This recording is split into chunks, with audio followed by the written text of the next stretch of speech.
अहाना लेकर आई वकील। घर के मालिक का नाम सुनकर उड़े अर्जुन के होश। जी हाँ दोस्तों, बड़े घर की छोटी बहू में कहानी ने एक ऐसा बड़ा मोड़ लिया है जिसने हर दर्शक को चौंका दिया। उस रात जब छोटी बहू अहाना ठाकुर हवेली की दहलीज से बाहर निकली थी, तो उसके कदम भले ही बाहर की ओर थे, लेकिन उसका मन भीतर तक बिखरा हुआ था। उसकी आंखों में पानी नहीं, लेकिन दिल में एक तूफान चल रहा था। अर्जुन के वो कठोर शब्द, मुझे रिहाई चाहिए, तूने शादी का भूत उतार दिया, उसकी आत्मा को छलनी कर रहे थे।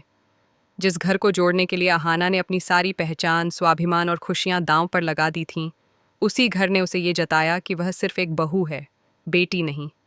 एक पराया जिसे जब तक ज़रूरत थी तब तक अपनाया गया, और जब अपने पैरों पर खड़ी हो गई तो निकाल दिया गया। अहाना ने कभी नहीं सोचा था कि उसका प्रेम, उसका समर्पण, उसके त्याग को ऐसे लात मारी जाएगी। उसके आंसू सूख चुके थे, लेकिन अब उसकी आंखों में निराशा नहीं, बल्कि एक नई आग, एक नई दिशा की चमक थी। उसे एहसास हुआ कि वह अब तक बस एक कठपुतली बनी रही, सबके इशारों पर नाचती रही, और अब उसे फेंक दिया गया। बाहर की दुनिया उसके लिए अजनबी थी, लेकिन कुछ दिनों तक वह खुद को खोजती रही। और फिर एक शाम उसकी मुलाकात हुई मीनाक्षी से, एक दबंग, समझदार और अनुभवी वकील से, जिसने अपने जीवन को महिलाओं के न्याय और हक की लड़ाई के लिए समर्पित कर दिया था। अहाना ने अपनी पूरी कहानी मीनाक्षी को सुनाई।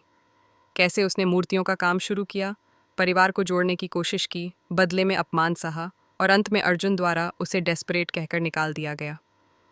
मीनाक्षी ने उसकी आंखें पोंछीं और कहा, तुम सिर्फ बहू नहीं हो, तुम उस घर की हिस्सेदार हो। मीनाक्षी की वो बात अहाना के जहन में बिजली बनकर गूंजी। तुम्हारी शादी सिर्फ रिश्ता नहीं, एक कानूनी अनुबंध है। तुमने उस घर के लिए अपने गहने गिरवी रखे, उनकी इज्जत बचाई, उनके बच्चों को आशा दी, तो फिर अब वक्त है अपने हक के लिए खड़े होने का। और फिर अहाना के भीतर की वो शक्ति जाग उठी जो अब तक दब चुकी थी। उसने मीनाक्षी के साथ मिलकर अपने हर अपमान, हर त्याग और हर झूठ के खिलाफ दस्तावेज तैयार करवाए। अर्जुन द्वारा कहे गए शब्द, पिशमोनी की साजिशें, सास के ताने, गहनों की गिरवी रसीदें, सब कुछ अब उसके पास सबूतों के रूप में थे। मीनाक्षी ने बताया कि उसके पास ठाकुर हवेली पर अब वैध अधिकार है, क्योंकि उसने घर को बचाने में भावनात्मक नहीं बल्कि आर्थिक रूप से भी निवेश किया है। कुछ दिनों बाद वह दिन आया जब सूर्य की किरणें ठाकुर हवेली के आंगन में पड़ रही थीं, और परिवार के सदस्य अपने अपने स्वार्थ की बातों में लगे थे। पिशमोनी आत्ममुग्ध हो रही थीं कि अब अहाना हमेशा के लिए इस घर से बाहर हो चुकी है और उनकी चालें सफल हो गई हैं। लेकिन तभी हवेली के भारी दरवाजे पर दस्तक हुई। सबकी नज़र दरवाजे की ओर गई, और वहां खड़ी थी अहाना। लेकिन इस बार वो अकेली नहीं थी। उसके साथ थी वकील मीनाक्षी, जिसकी उपस्थिति ही इतनी मजबूत थी कि पूरा हॉल सन्नाटे में डूब गया। अहाना के चेहरे पर कोई डर नहीं था, कोई दया नहीं थी, बस आत्मविश्वास था, संयम था, और न्याय की एक चमक थी। अर्जुन, उसकी माँ, पिशमोनी, दादी, भाभी, सब स्तब्ध रह गए। अर्जुन तमतमाता हुआ चिल्लाया, अहाना, तुम यहाँ क्या कर रही हो, और यह कौन है? लेकिन अब अहाना चुप नहीं रही। उसने एक स्थिर, कठोर निगाह अर्जुन पर डाली और कुछ नहीं कहा। मीनाक्षी ने आगे बढ़ते हुए शांति से उत्तर दिया, नमस्ते, मैं मीनाक्षी हूँ, अहाना की कानूनी सलाहकार। हम यहाँ केवल औपचारिक प्रक्रिया के लिए आए हैं। उन्होंने अपनी फाइल निकाली और बिंदु दर बिंदु वह सब पढ़ना शुरू किया, जिसे सुनकर हवेली की जड़ें हिलने लगीं। मीनाक्षी ने बताया कि अहाना के पास घर के भीतर किए गए योगदान, आर्थिक निवेश और शादी के अनुबंध के आधार पर संपत्ति पर पूर्ण अधिकार है। अर्जुन के पैरों तले जमीन खिसक गई। उसे लगा था अहाना बस एलिमनी मांगेगी और चली जाएगी, लेकिन आज वह खुद ठाकुर हवेली की हिस्सेदार बन गई थी। पिशमोनी, जो जश्न मना रही थी, अब चुपचाप पीछे हटने लगी। अर्जुन ने गुस्से में कहा, तुम चाहती क्या हो? ड्रामा क्यों कर रही हो? पैसे चाहिए थे तो सीधे कहती। अब अहाना की बारी थी। उसने अपनी आवाज में दृढ़ता लाते हुए कहा, ड्रामा आपने शुरू किया अर्जुन, जब आपने मेरे त्याग को कमजोरी समझा, जब आपने मेरे समर्पण को मेरी गलती कहा। आपने कहा मैं बहू हूं, बेटी नहीं। तो अब सुनो, मैं अब सिर्फ बहू नहीं, इस घर की हकदार भी हूं। मैं उस हर अपमान का जवाब दूंगी, न्याय से, हक से और गरिमा से।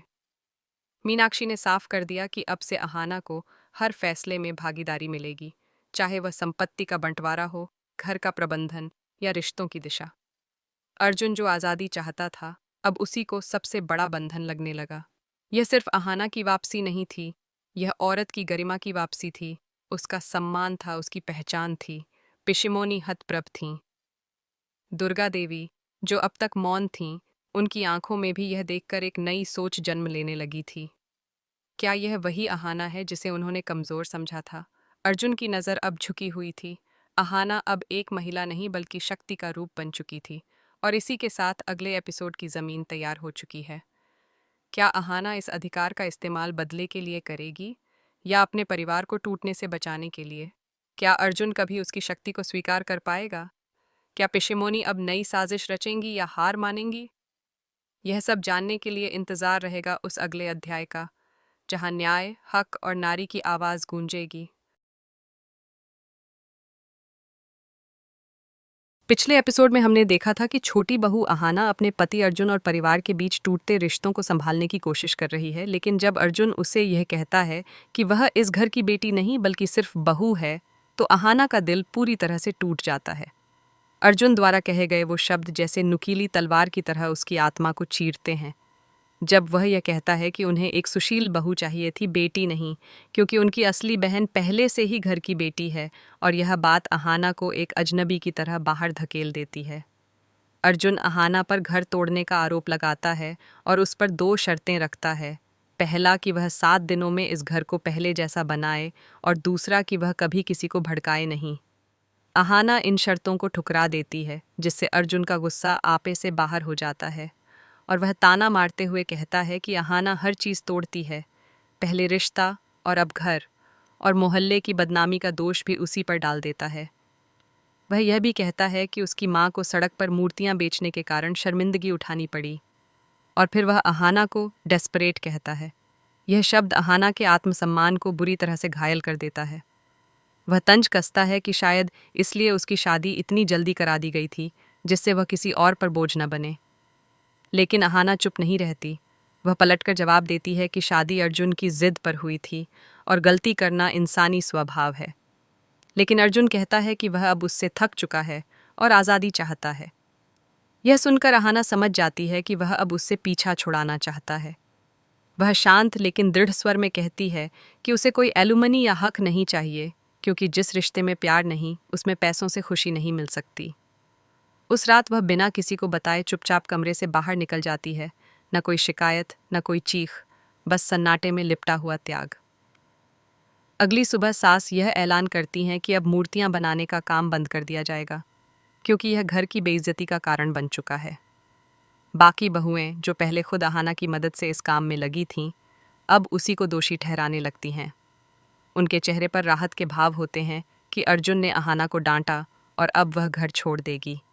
वे उसे कमज़ोर, नौटंकीबाज और दिखावटी बताती हैं, जबकि सिर्फ नीता नाम की बहू उसका बचाव करती है और कहती है कि उसने सब कुछ परिवार के लिए किया था, किसी स्वार्थ के लिए नहीं।